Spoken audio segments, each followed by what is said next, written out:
أصبحنا وأصبح الملك لله الواحد القهار. اللهم ما أصبح بي من نعمة أو بأحد من خلقك فمنك وحدك لا شريك لك.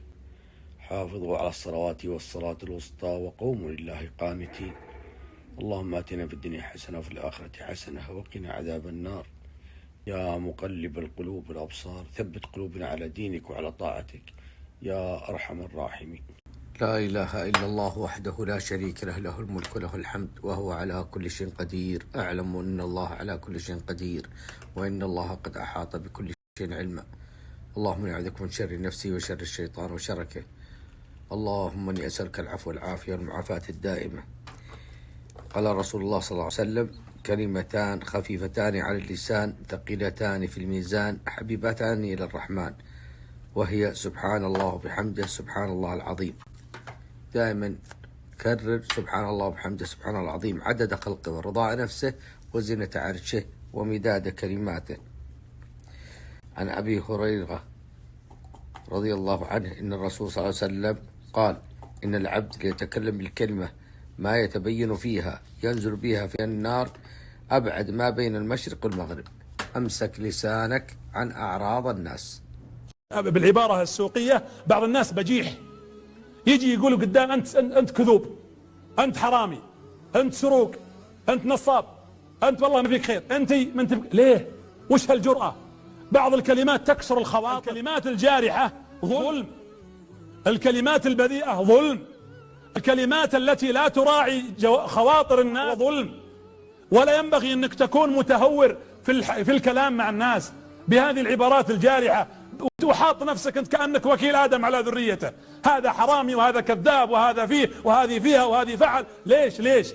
من وكلك على الناس حتى تجرح هذا وتعدل هذا وتتكلم في فلان وفي علان؟ النبي صلى الله عليه وسلم يقول: من هاله الليل أن يكابده، وبخل بالمال أن ينفقه، وجبن عن العدو أن يقاتله. يعني لا يستطيع يقوم الليل ولا يستطيع ينفق ولا يستطيع يقاتل ويجاهد، فليكثر من سبحان الله وبحمده، فإنه لو أنفق مثل أحد أو مثل جبل من ذهب في سبيل الله لكان قول سبحان الله وبحمده أحب إلى الله. لا إله إلا الله وحده لا شريك له، له الملك وله الحمد وهو على كل شيء قدير. أمسينا وأمسى الملك لله الواحد القهار. اللهم ما أمسى بنعمة أو بأحد من خلقك فمنك وحدك لا شريك لك. اللهم لا تدع لنا ذنبا إلا غفرته، ولا دينا إلا قضيته، ولا هما إلا فرجته، ولا عيبا إلا سترته، ولا عدوا إلا دمرته وهلكته. اللهم اجعل لنا من كل هم فرجا، ومن كل ضيق مخرجا، ومن كل بلوى عافية، ومن كل عسر يسرا. حسبنا الله سيؤتينا الله من فضله، إنا إلى الله راغبون. لا إله إلا أنت سبحانك إني كنت من الظالمين. اللهم نعوذ بك من زوال نعمتك، اللهم نعوذ بك من زوال نعمتك وفجأة نقمتك وتحول عافيتك وجميع سخطك.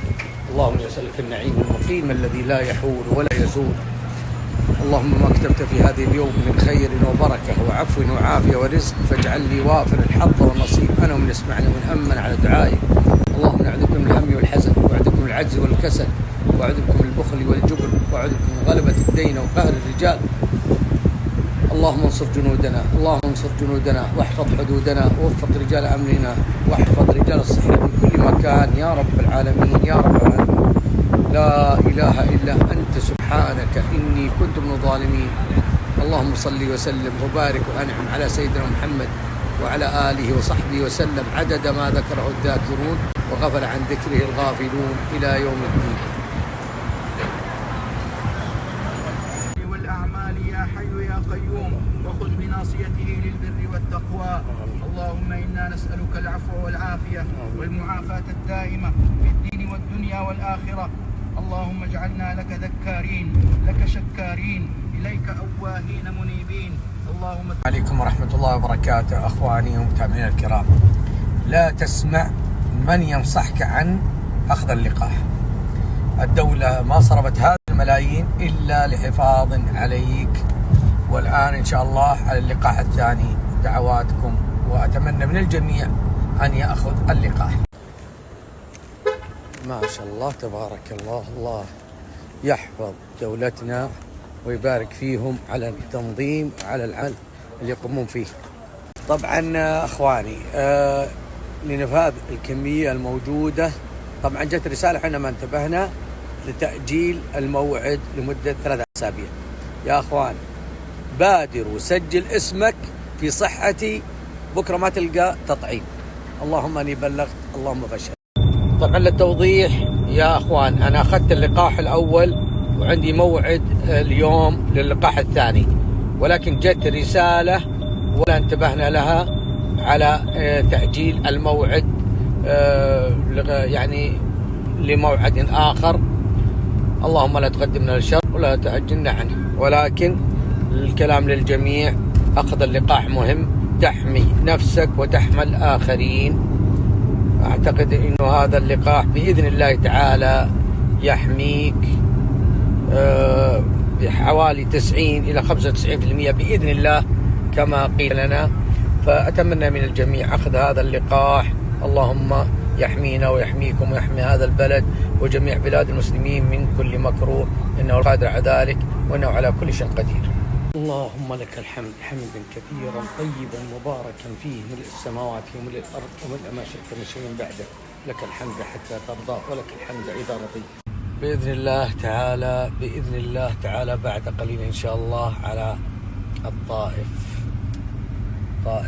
بسم الله، آمنا بالله، توكلنا على الله، ولا حول ولا قوة إلا بالله. سبحان الذي سخر لنا هذا وما كنا له مقرنين وإنا إلى ربنا لمنقلبون.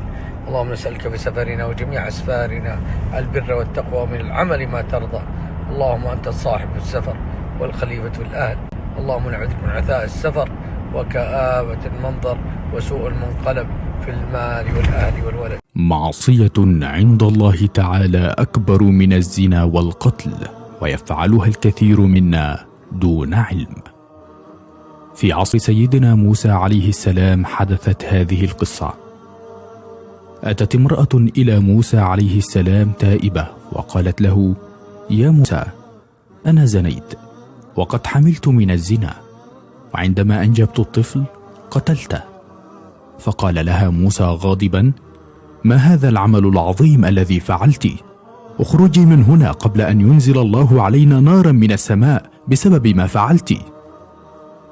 ذهبت المرأة حزينة ولا تدري إلى أين تذهب.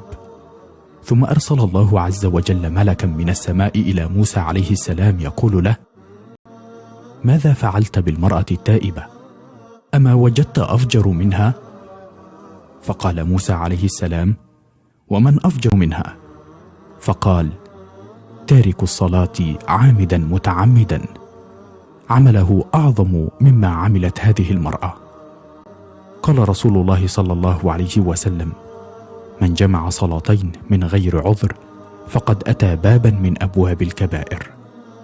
وقد روي عن النبي صلى الله عليه وسلم أنه قال: لا تتركن صلاة متعمدا، فإنه من ترك صلاة متعمدا برئت منه ذمة الله. تخيل، ذمة الله برئت منه، فلا رعاية ولا حماية ولا حراسة من الله عز وجل. ويقول الرسول صلى الله عليه وسلم في حديث المعراج: ورأيت ليلة أسري بي أناس من أمتي ترضخ رؤوسهم بالحجارة، أي تكسر بها، كلما رضخت عادت كما كانت. فقلت، فقال: هؤلاء الذين كانت رؤوسهم تتكاسل عن الصلاة. يقول الله تعالى في هذا الشأن: بسم الله الرحمن الرحيم: فخلف من بعدهم خلف أضاعوا الصلاة واتبعوا الشهوات فسوف يلقون غيا. يقول ابن عباس رضي الله عنه: ليس معنى أضاعوا الصلاة تركوها بالكلية، ولكن كانوا يجمعونها، فيؤخرون صلاة الظهر إلى صلاة العصر، ويؤخرون صلاة المغرب إلى صلاة العشاء. والغي واد في جهنم تستعيذ منه النار لشدة حره، فهل يصر أحد بعد ذلك كله على جمع الصلوات؟ اللهم أعنا على ذكرك وشكرك وحسن عبادتك. اللهم اجعلنا من المحافظين على الصلاة في أوقاتها. اللهم أعنا على ذكرك وشكرك وحسن عبادتك. طبعا دعوة المسافر والمظلوم بإذن الله مستجابة.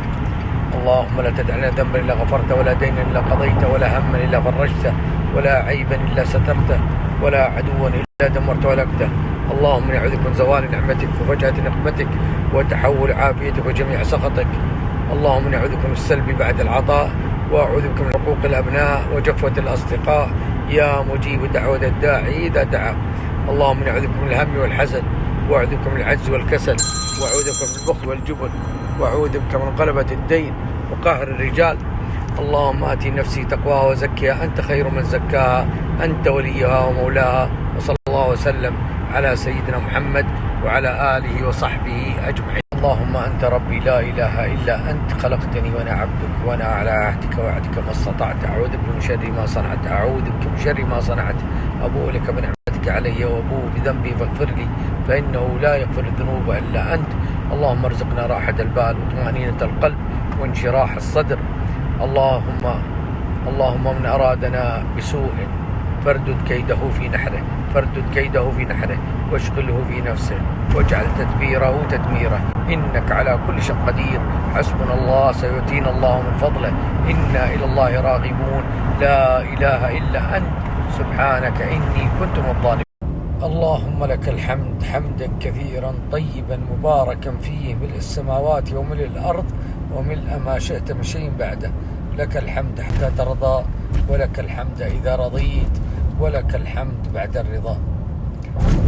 مقبلين العادة. الحمد لله رب العالمين. اللهم لك الله تبارك الله، ما شاء الله ما شاء الله. شوف بيض الله وجهك يا سينو، كل أحد يلومنا في الطائف. ما شاء الله تبارك الله. اللهم صل على محمد، اللهم صل على محمد. ما شاء الله. والله الدف يا أخي، ما شاء الله تبارك الله. والباقيات وين؟ الباقيات ما شاء الله. يا سلام يا سلام يا سلام. عشان لا أحد يلومنا في الطائف. جو ممتاز رائع. بردانين؟ بردانين حتى بكر. اللهم لك الحمد ولك الشكر والثناء حتى ترضى. ما شاء الله تبارك الله. اللهم لك الحمد حمدا كثيرا طيبا مباركا فيه، ملء السماوات وملء الأرض وملء ما شئت من شيء بعده. لك الحمد حتى ترضى، ولك الحمد إذا رضيت، ولك الحمد بعد الرضا، ولئن شكرتم لأزيدنكم.